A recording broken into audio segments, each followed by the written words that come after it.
भ्रष्टाचाराच्या विरोधात काम करता करता निसर्ग पण आणि त्याचा निसर्गाचा बॅलन्स राखला गेला पाहिजे, पर्यावरणपूरक असं जीवन जगलं पाहिजे, यासाठी ही धडपड करणारी निर्भय महाराष्ट्र पार्टी, त्यातून पर्यावरणाला मदत करणारी वाहनधारक मंडळी अशी जी इलेक्ट्रिक वाहनं वापरतात, जी सीएनजीची वाहनं वापरतात, पण त्यांना बऱ्याच प्रश्नांचा सामना करावा लागतो. त्यात प्रामुख्यानं सीएनजीची वाहनं चालवणारी जी माणसं आहेत त्यांना सीएनजी आपल्या नाशिकमध्ये मिळत नाहीये. पण नाशिकपासून 125 किलोमीटरवर मालेगावच्या पुढे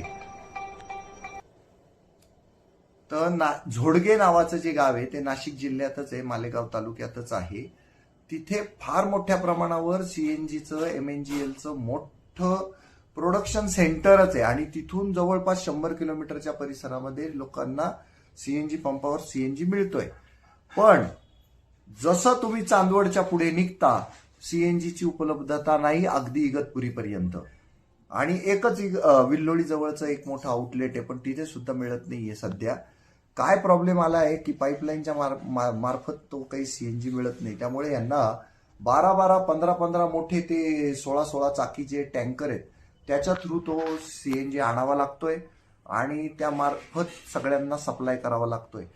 जेव्हा एमएनजीएलच्या मेन डेपोमध्येच सीएनजी नाहीये तर बाकीच्या छोट्या छोट्या पेट्रोल पंपांवरचे जे सीएनजीचे जे डिस्पेन्सर आहेत तिथे सीएनजी येण्याचा संबंधच नाही. त्यामुळे प्रत्येकाला 3-3 तास 4-4 तास रांगेत उभं राहून तो सीएनजी घ्यावा लागतो.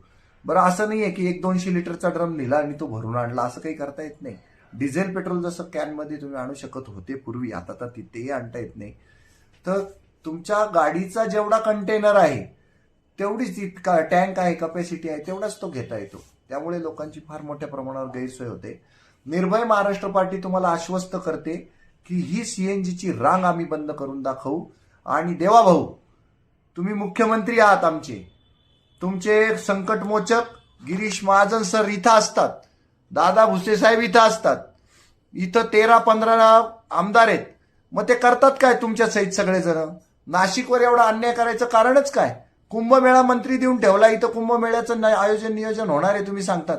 आणि चुटकी सरशी सुटणारा हा सीएनजीचा प्रश्न फक्त तुमची कोणाची इच्छाशक्ती नाही किंवा तिथे काहीच आर्थिक उत्पन्नाचा स्रोत नाही असं वाटून तुम्ही लोक जर त्याच्याकडे दुर्लक्ष करत असाल तर आम्हाला लाज वाटते तुमच्या या सत्तेची आणि तुम्ही सत्ताधारी असल्याची.